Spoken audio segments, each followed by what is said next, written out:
Gracias por continuar con nosotros aquí en A Primera Hora y en el contexto internacional. Al principio del programa mencionábamos que en las últimas horas las fuerzas de defensa de Israel y el Mossad confirmaron que se había eliminado al líder de Hamas, Ismail Haniyeh, y hoy para nosotros aquí en vivo y en exclusiva para este espacio A Primera Hora compartimos desde Israel con Lior Lucas, especialista de seguridad nacional y Medio Oriente, al que le damos la bienvenida. Hola, Lior, ¿cómo estás? Hola, buenos días para ustedes. Bueno, buenos días aquí en Israel. Estamos muy bien, una situación, una mezcla entre alegría y tensión también. Claro que sí. Lucas, ¿sabes que nosotros amanecimos con la noticia de que Israel elimina desde Israel en Teherán a el líder de Hamas? Cuéntanos un poquito de esto, ¿qué significa para ustedes? Porque he visto manifestaciones de regocijo y alegría por parte de los israelíes que saben que era tal vez una de las principales amenazas dentro de este grupo terrorista.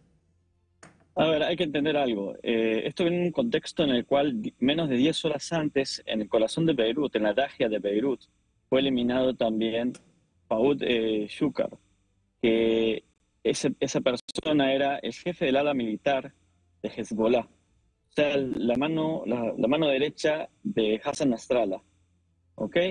Poco después, en menos de 10 horas, también en el corazón de Teherán, en la residencia de la Guardia Revolucionaria Islámica de Irán, el- eh, es eliminado también Ismail Haniyeh. Estaba en ese edificio porque había llegado a visitar al nuevo presidente iraní. Era una festividad diplomática que se estaba haciendo por el ascenso del nuevo presidente iraní. Eh, no es tanto la eliminación de la persona en sí. Ismail Haniyeh era de la parte más diplomática, como el presidente de Hamas, que se creía intocable porque estaba en lugares como Qatar, como Irán y otros lugares que les estaban dando ciertos tipos de refugios diplomáticos. Y se cree intocable, y más que nada estando justamente en el corazón del mundo chiita, el corazón de la revolución islámica, que es Teherán, justamente, ¿no?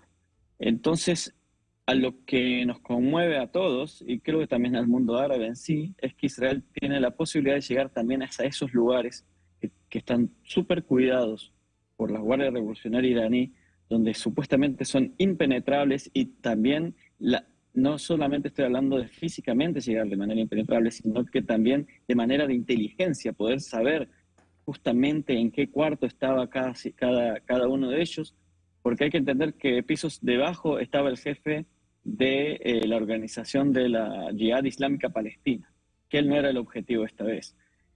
Entonces hay que entender el mensaje que se da a los enemigos justamente de Israel, en los cuales hace poco tiempo también Israel bombardea uno de los puertos más importantes del Yemen en respuesta a los ataques de los hutíes que llegaron a bombardear Tel Aviv, matando un hombre. Después, con la masacre de los niños en Masjid Jams, en el norte de Israel, en Sí. los cuales 12 niños israelíes mueren, esta es la respuesta de la eliminación justamente de Fouad en Beirut.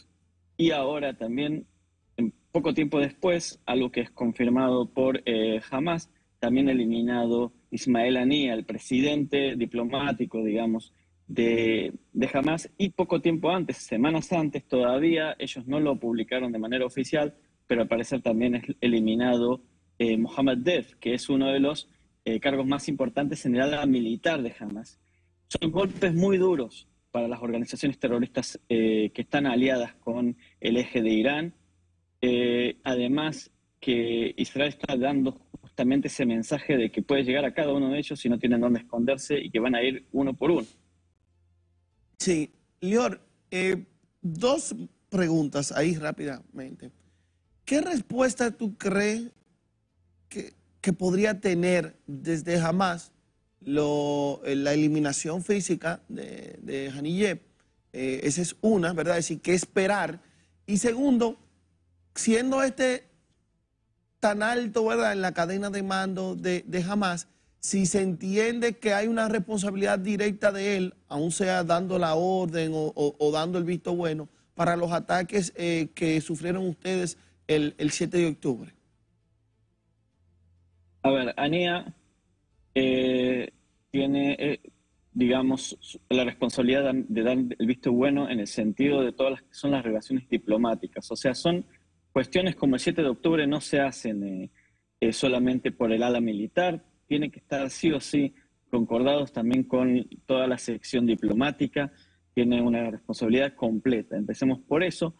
Sinwar sería el jefe del ala diplomática de Hamas, del ala militar de Hamas, pero no puede hacer demasiadas acciones porque al fin y al cabo los que dan los recursos económicos y logísticos y los reciben desde Irán es bajo la conexión diplomática, que es justamente Ismail Haniyeh. Ese es el mensaje también que se da, que todos tienen sus manos con sangre. Lo mismo que pasó justamente con la eliminación en Beirut de Fawad, ¿okay? Que él fue el arquitecto también de muchos otros ataques, inclusive un ataque contra Estados Unidos en una base de los Marines en 1982. O sea, estamos hablando de terroristas de un alto nivel, los que fueron eliminados en menos de 10 horas, en dos países totalmente diferentes, con una distancia de más de 1.500 kilómetros uno del otro. Claro. Y perdón, para que no se quede, Lior, ¿qué esperar ahora? Sí. ¿Qué esperar por esta muerte de respuesta a ustedes? Bueno, según lo que yo estoy viendo, en la mezquita principal, por ejemplo, de Teherán, se ha levantado la bandera roja. Y además, Khomeini, el líder supremo de Hamas, de Irán, está reclamando venganza. Hay que entender que acá lo que golpeó, el más importante fue que fue en territorio, en soberanía iraní. Hamas no va a responder algo importante como Hamas, pero Irán sí. Irán quiere demostrar que se quiere vengar.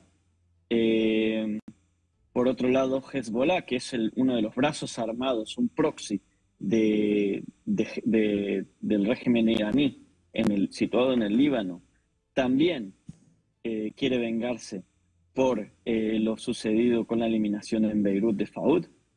Y los hutíes en el Yemen, otro proxy chiita de Irán, también quieren vengarse por el bombardeo de su puerto, en el cual recibían los suministros justamente para el terrorismo, los suministros que les pasaba de arsenales que les pasaba a Irán.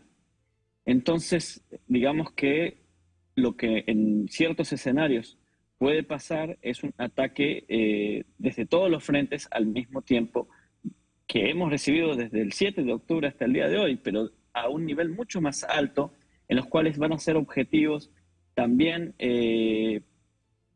lugares estratégicos en Israel, también lugares, digamos, ciudades densas en población, como la zona de Gush Dan, que es un 40% de la población israelí, pero también puede ser que hayan objetivos israelíes en el exterior, como embajadas, comunidades judías, sí, que para ellos son objetivos legítimos, como fue el atentado de la Embajada de Israel en el 92 en Argentina, en Buenos Aires, y el edificio de AMIA en el 94. Claro. Tú sabes que vi, gracias al Moquet Bitajón, que siempre estamos informados por ahí con ustedes, algo que ustedes publican, en las redes sociales de Hamas, donde presentan a Ismail Haniyeh como un mártir. Y voy a citar textualmente algunas de las frases que menciona. Dice: el movimiento de resistencia islámica Hamas comunica a los hijos de nuestro gran pueblo palestino, a la nación árabe islámica y a todos los pueblos libres del mundo, que el líder mártir, el muahid Ismail Haniyeh, presidente del movimiento, fue martirizado tras un ataque sionista cobarde en su residencia de Teherán, después de su participación en la ceremonia de investidura del nuevo presidente iraní. Estas declaraciones y esta publicación que hacen en redes sociales Hamas, ¿no es de alguna forma un incentivo a seguir ampliando este conflicto? Sobre todo, y ahí lo tenemos la publicación, sobre todo porque entendemos que al parecer no tiene fin, Lior, lo que estamos viendo. O sea, tú me matas uno, yo te mato otro, tú me matas uno, yo te mato otro, y parecería que esa sería la dinámica. No, a ver, la dinámica es peor que esto, porque si nosotros tomamos la carta magna del Hamas, es no terminar la jihad, que es la guerra santa islámica, hasta que no quede ningún sionista, hasta que no quede ningún no creyente. ¿Ok?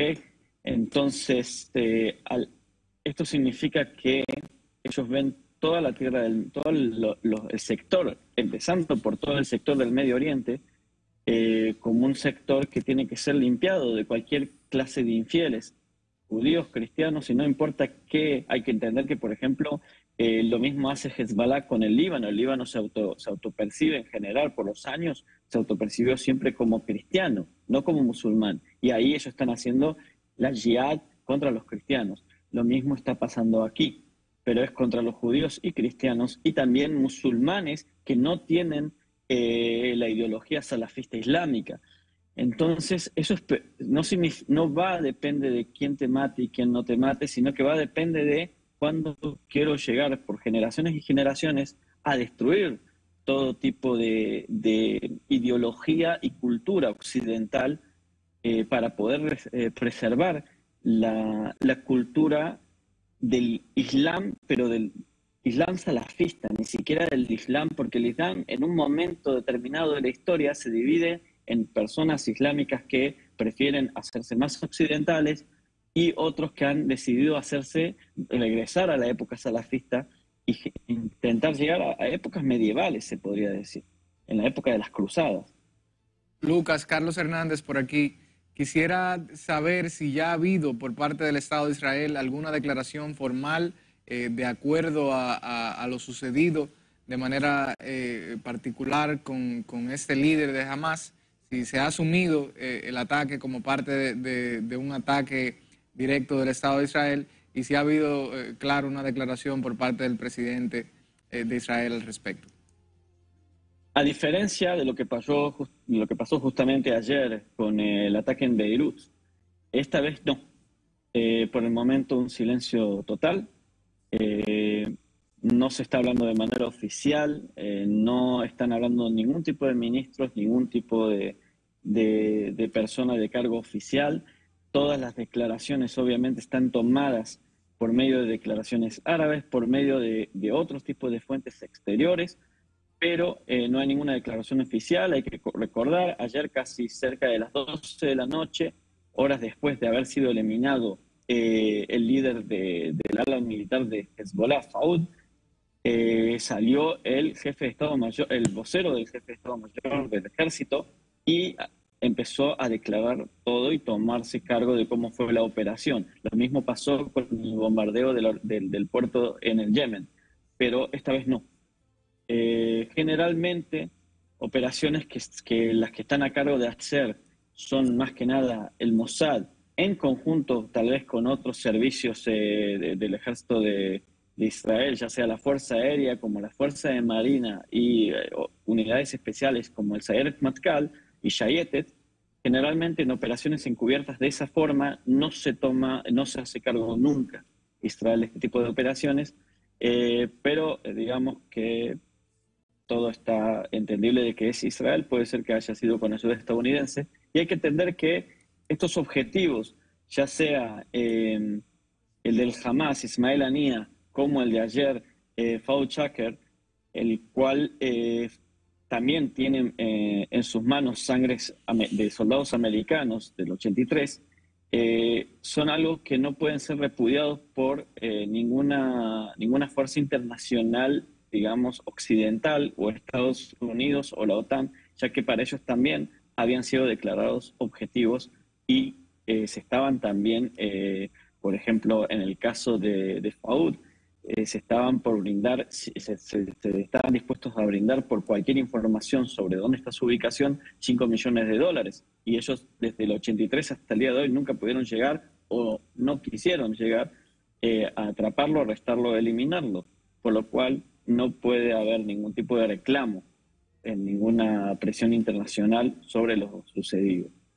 Sí, claro. Sí, Lior, cuando uno ve el espectro de Israel ahora mismo, lo ve en amplio, ve el tema de los hutíes desde Yemen, ve el tema de Hezbollah desde el Líbano, ve el tema también de Hamas, y son frentes abiertos que tiene Israel ahora mismo, ¿verdad? ¿Cómo lidiar con todo esto, sobre todo con organizaciones de características extremistas, ¿verdad?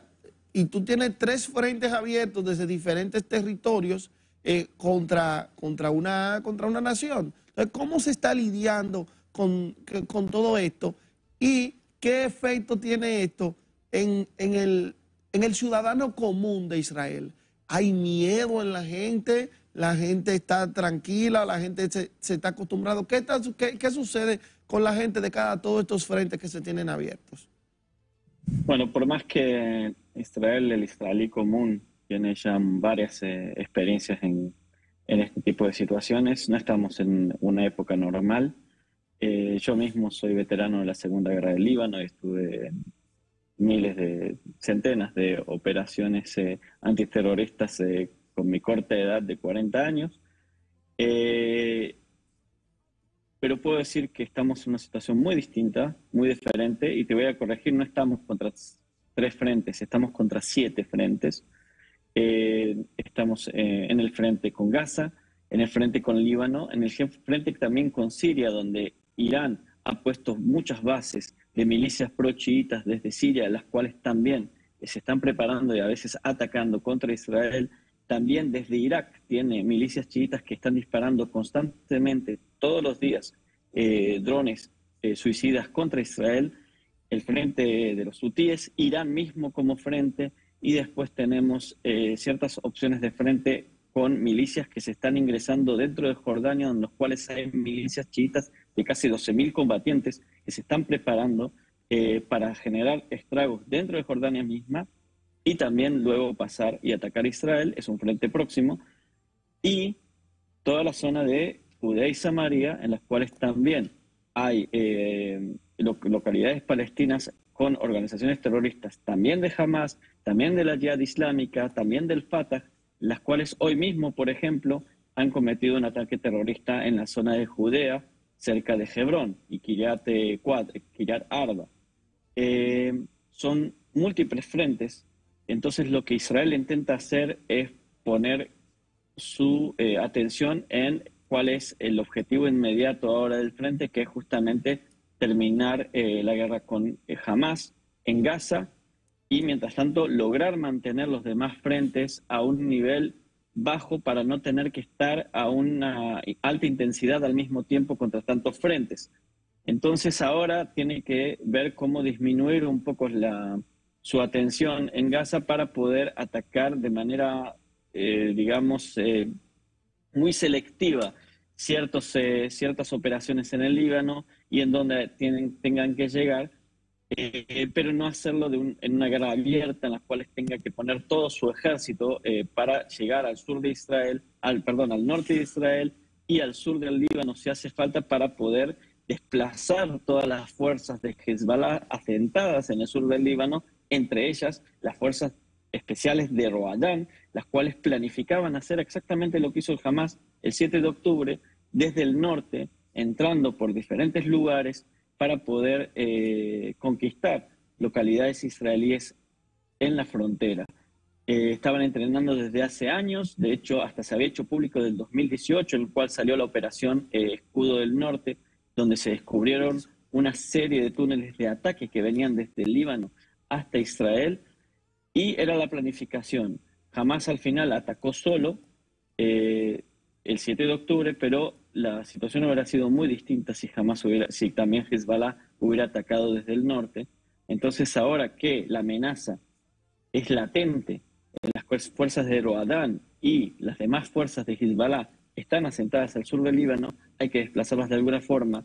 Entonces, una vez que termine el frente con la Franja de Gaza, Israel va a tener que ver cómo soluciona militarmente, más que nada, porque diplomáticamente no se ha llegado a ningún acuerdo.